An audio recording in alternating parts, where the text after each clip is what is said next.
Welcome students for this USMLE session organized by Moksh. My name is Chirag. I am the CEO online coaching at Moksh Overseas Edipon.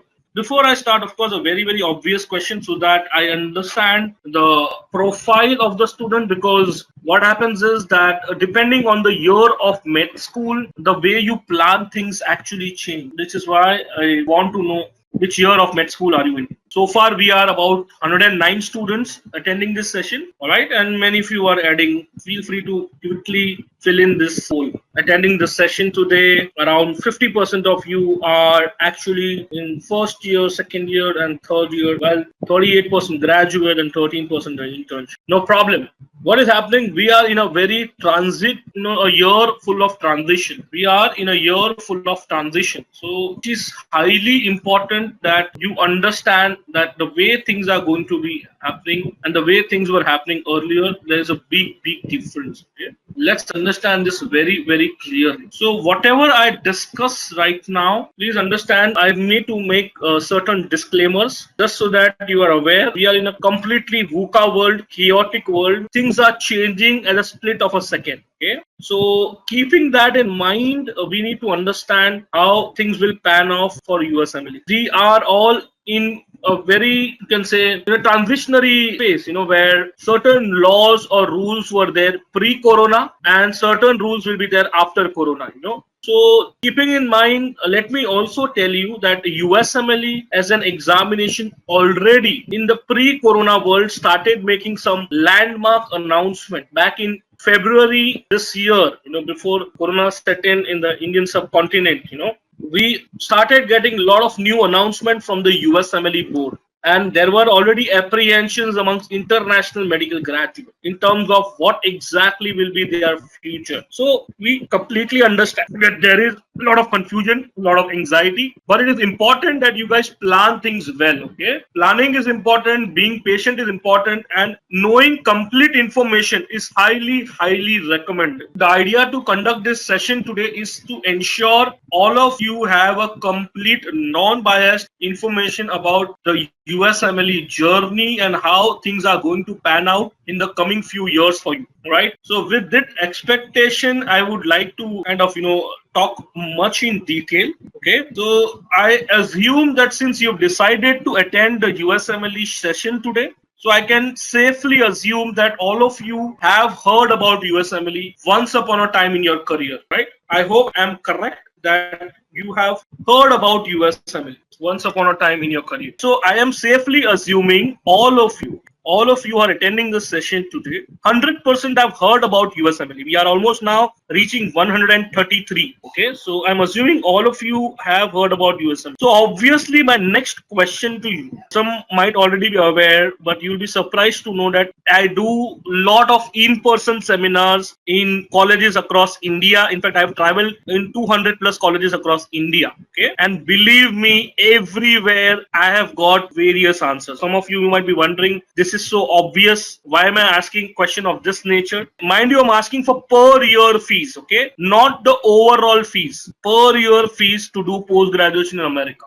Okay, so be very careful in answering the question. Very important. What according to you is the tuition fee to do PG in America? 48% of you feel the answer is zero. 30% feels, US has to at least 50 lakh, 50 lakhs. 15% feels at least 35 lakhs. And then there is a fourth category which says 1 crore. All right. So just by the surprise of it, you will understand this very basic thing, right? That in reality, there is no tuition fee to do PG. So 52% of you were incorrect. When it comes to US, there is no tuition fee. Please understand this very clear. In fact, you get paid salary, which is around 35 to 55,000 US dollars per year. You are on a work visa. Please understand this very clearly. Healthcare professionals are the only category of professionals who are being offered and are allowed to travel even during the corona time. Why? Because you are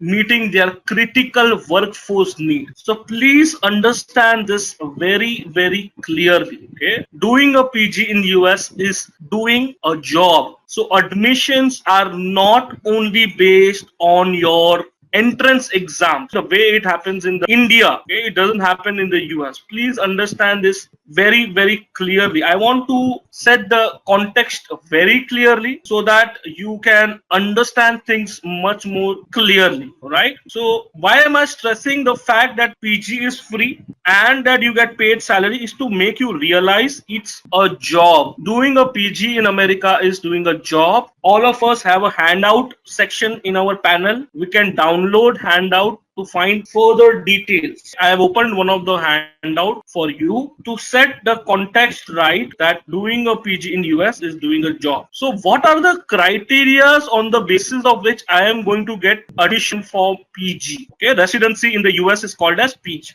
So how will I get PG admission in USA? What are the criteria? Please understand this very, very clearly. First is your medical school performance, your USMLE examination preparatory scores, your CV, and your interview. So in short, since it's a job, it is not like India where your NEET or now in future the next exam will determine everything. It is the overall profile which determines entire plan. I hope this is clear to you. I hope this is clear to you because let me make it very, very clear in terms of conceptual understanding that you are applying for a job and hence admission will be profile based. Okay. And there is a huge demand of IMGs. Now, all of you, when you apply for PG in America, you are termed as IMGs. IMGs are international medical graduates. You will learn a lot of new terminologies,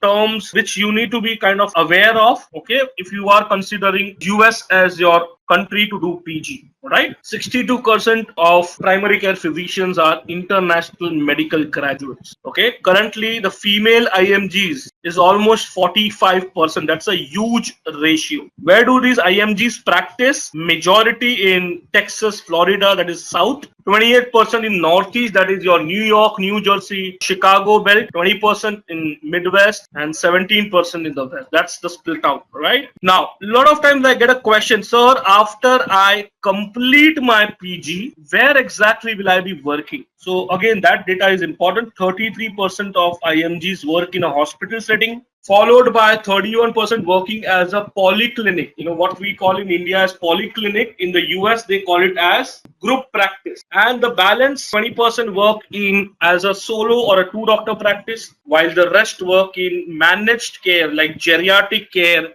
special child care, or in the university settings as a faculty, as a teacher. So these are the profiles where Indians actually work after completing.